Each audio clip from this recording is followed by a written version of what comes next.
Welcome to week 9 of our Principles of Microeconomics video series. In today's video, we're ready to begin moving past the idea of perfect competition. We're ready to think about what happens if some of the conditions of perfect competition fail to hold. And in particular, we're going to begin with the idea of externalities, with the idea that the benefits and the costs of a particular market activity are not internal to the parties of that transaction. So there's pollution, or there's the potential for some sort of viral disease when people engage in some sort of market transaction that can harm other people. Or in contrast, there can be benefits, and we'll talk about those too. Let's get to it.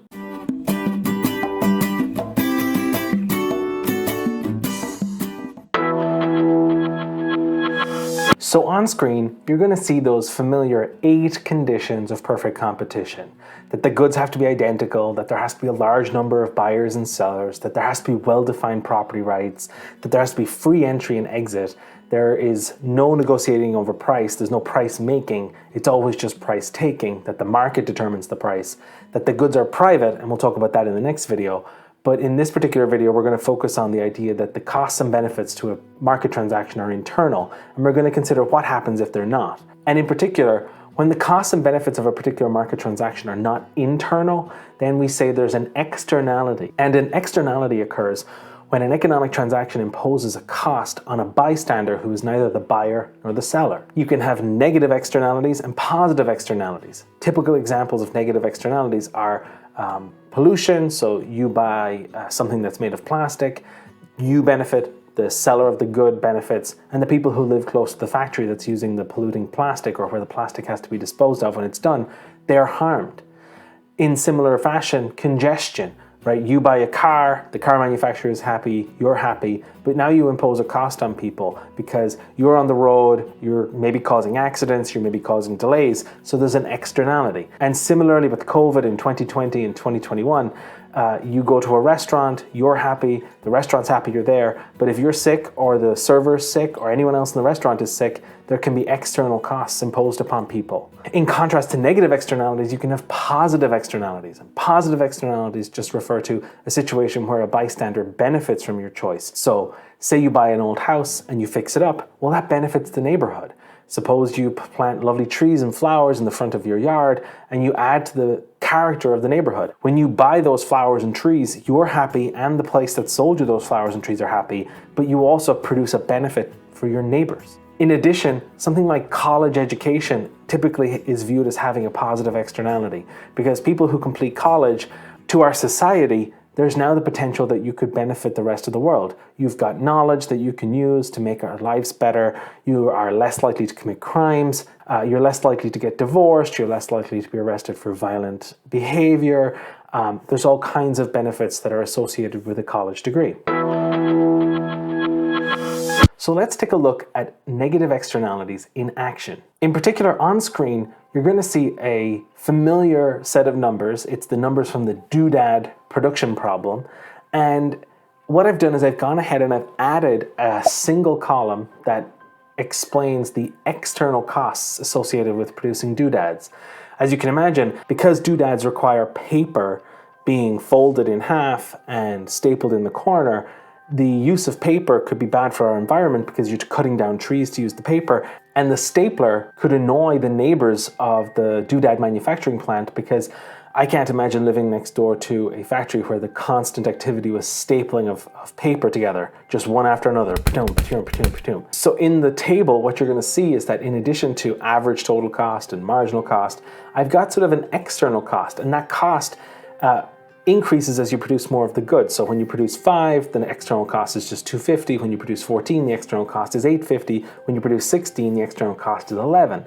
And what that means is that in order for people to tolerate the damage that you're doing to their ears from the stapling and the damage being done to our environment because you need trees, that's how much they need to be paid to feel just as happy. Okay, that's the cost that they place on the externality that you're imposing upon them. So when we think about negative externalities, we think about the total cost of the good being wrong in some sense, that we haven't accounted for the social costs that are being imposed on our society. So when we think about the total cost of the good, when we want to work out the total social cost, how much it's harming our society and how much costs are being imposed on our society to produce the good, we have to add that negative externality amount to the total cost. And so now we have to have a total social cost column where we've added up the total cost. Say in the example of when quantity equals 5, the total cost is 20, the external cost is 250, so the total social cost is 2250.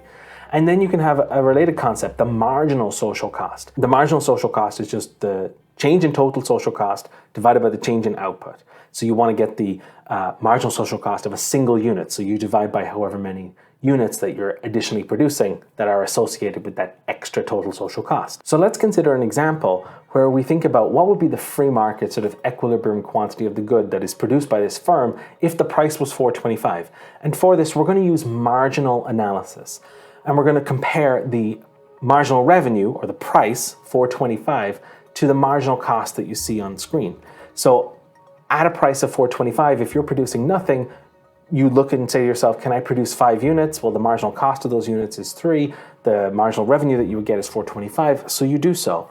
And this goes on. $4.25 is more than $3.25.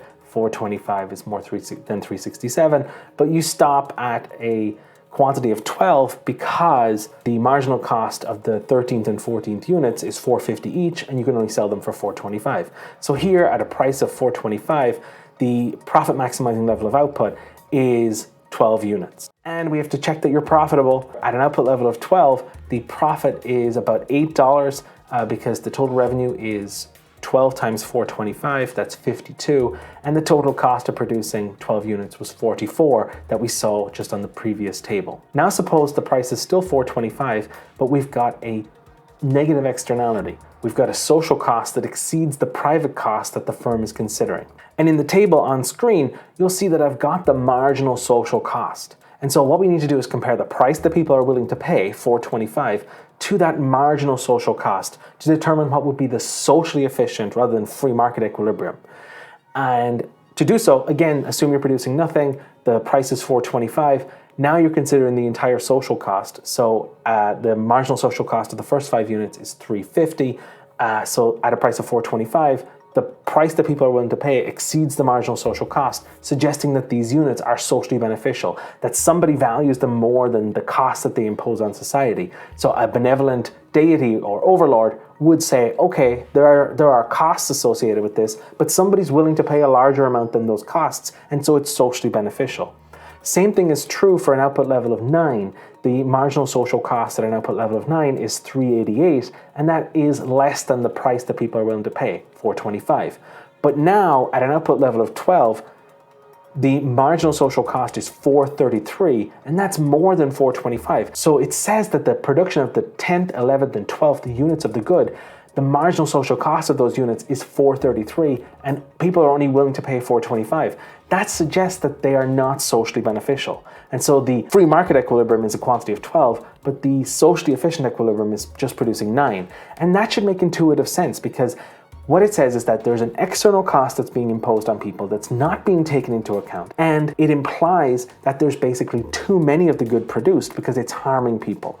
And so what there should be is fewer of the good, and that's exactly what this exercise has shown.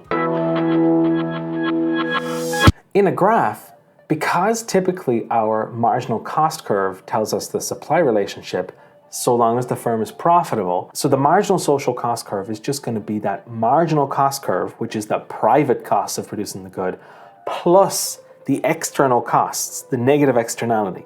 And we're just going to add that on. And because we measure prices or dollars on the vertical axis, essentially the size of the externality is just going to shift the line up by exactly the amount of the externality. So in the diagram that you see on screen next to me, the price is $50 and the quantity is 10 at the market equilibrium, where the marginal cost curve and the demand curve meet.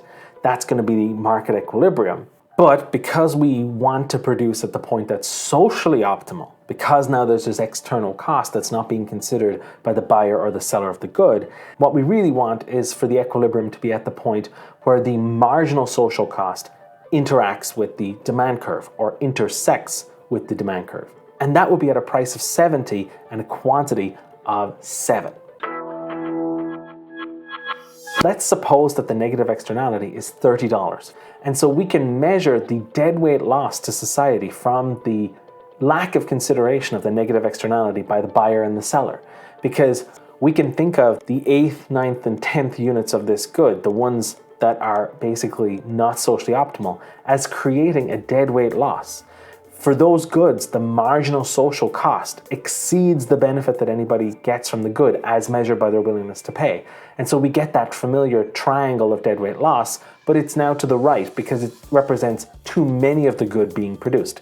And in this particular example, you could calculate that deadweight loss. It's just 1/2 times the base of 30 times the perpendicular height of 3, so it would be $45. In the case of a positive externality, the demand curve no longer truly represents the actual benefit that society gets from the production of the good. In the example that you see on screen, there's a social benefit to the good, and so we've labeled the curve that lies to the right of the demand curve the marginal social benefit curve, and it accounts for the benefit on top of what people are willing to pay, which is measured by the demand curve, that society gets from the production and consumption of whatever this is. This could be the production of, pretty houses or nice neighborhood, nice gardens, things like that, but it also could be things like college education or behaving in certain ways in our society. Because there's a benefit that the buyer and the seller of the good are not taking into account, it means that the free market will end up with too few of the good. And in this particular example, there's 8 units produced and the price is $50 as set by the free market. But there's a benefit that people are not taking into account. And if that benefit was taken into account, the real price would be 70 and the quantity would be 10. That means we get 2 units too few of the good, because for the 9th and 10th unit of the good, marginal social benefit exceeds the cost as measured by the supply curve of producing the good. So we get an area of deadweight loss associated with the fact that we would like to have 2 more units of the good that would benefit our society, but we don't have them. And what does that look like on the diagram? Well, there's that familiar sort of triangle shape, and if we consider the size of the positive externality here to be 45, so that the difference between the free market equilibrium and the point where it hits on the marginal social benefit curve is $45, then we can calculate the area of that deadweight loss triangle to be 1/2 times the base of 45 times the height of 2 for a total deadweight loss from a positive externality of 45. So what can we do as a society to fix these issues? Well, there are 2 ways we can fix these problems. We can fix them ourselves. We can try and change the way our society behaves and give people incentives to behave in the right way, so kind of private solutions, or we can have public solutions. And when I say public solutions, I mean formal institutions established by us as a society, such as our government, and we could have them take action to resolve the issues where there's not enough of something or there's too few of it. In particular, we think of private methods to solve externality problems as consisting of things like bargaining with people or creating creative institutions at a local level or engaging in contracts or social norms, social behavior that's rewarded by our society with recognition and acclaim and fame, all that kind of stuff. In contrast, public methods include, regulation, saying that, okay, there's not enough of this being produced, you must produce more. Or there's too much, here's a limit, there's a cap on what you're allowed to produce. And that can fix issues of pollution or fix issues of not enough of a good being produced. Another option is to transfer the costs onto the buyers and the sellers, or the benefits onto the buyers and the sellers, to get them to fix their behavior by making the good feel more expensive or less costly to get them to buy more or buy less of the good. Here's an example of an externality problem where there's going to be a private solution. We've got Anne and Fred, and Fred is the polluter. He produces clothing and he pollutes the water that Anne uses at her brewery where she brews beer. The pollution of the water by Fred causes Anne's profits to be lower on any given day by $50. She makes profits of $90 if Fred pollutes the water and $140 if Fred doesn't pollute the water. Fred, without cleaning the water, without filtering the water, he makes profits of $130, and if he cleans the water, he makes profits of only $100. So his profits are $30 lower if he cleans the water. But that creates a negative externality, right? The people buying the clothes from Fred don't take into account the fact that it's causing Anne to produce less beer and to be less profitable at producing her beer. So there's an externality problem here that needs to be solved. And we could come in as a society, as a government, and say, Fred, you've got to clean the water. But there's also a private solution that's possible here, right? You should be able to see it.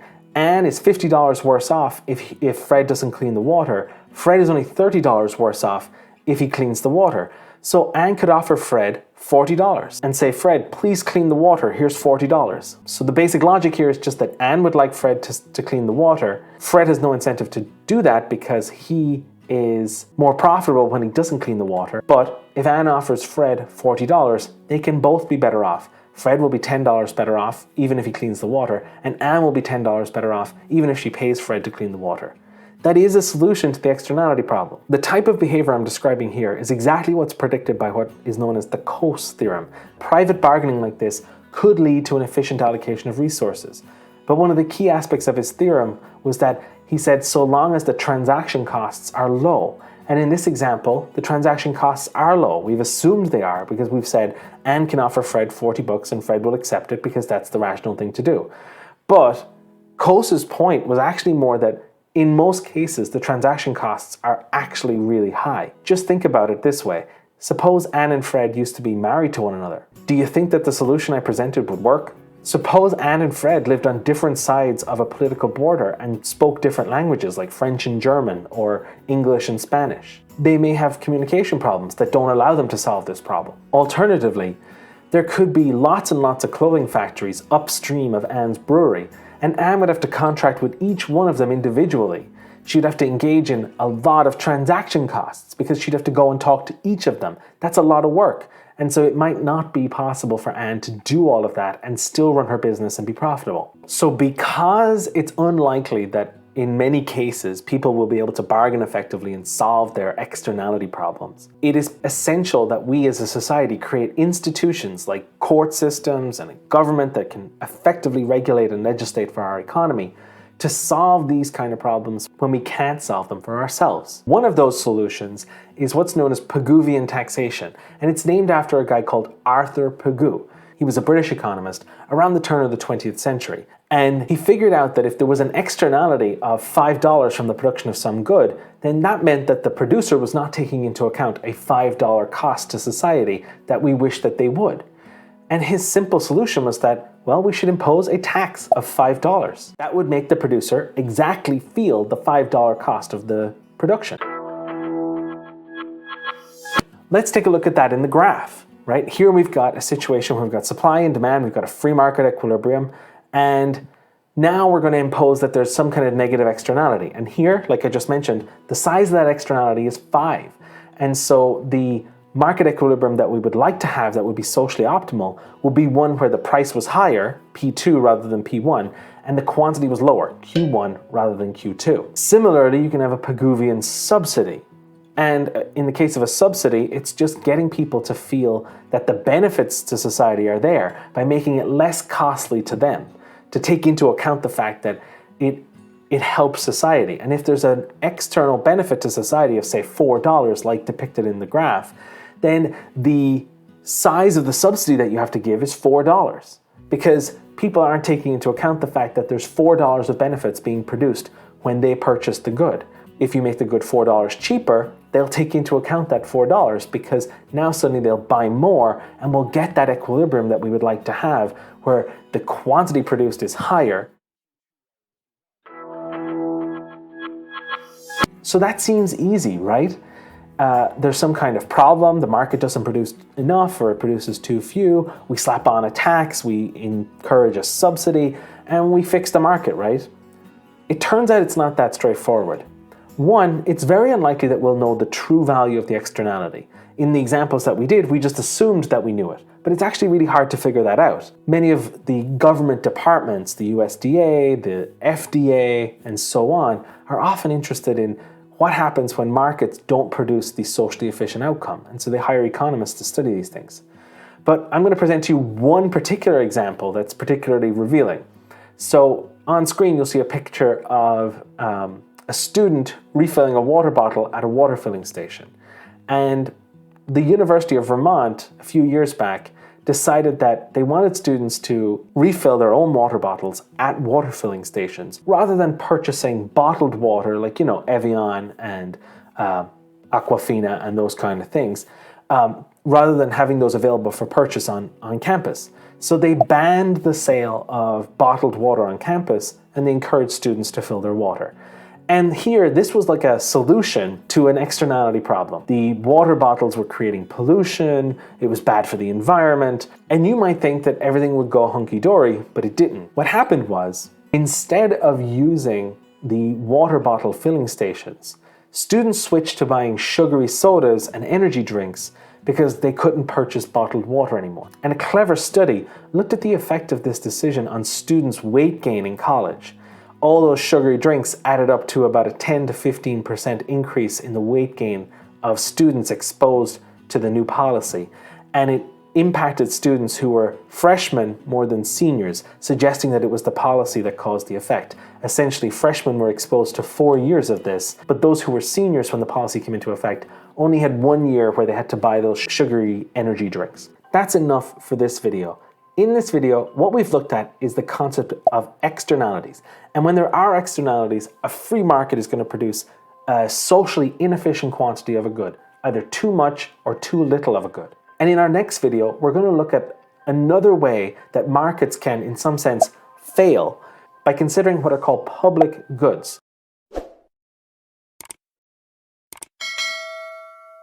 I'll see you in the next one.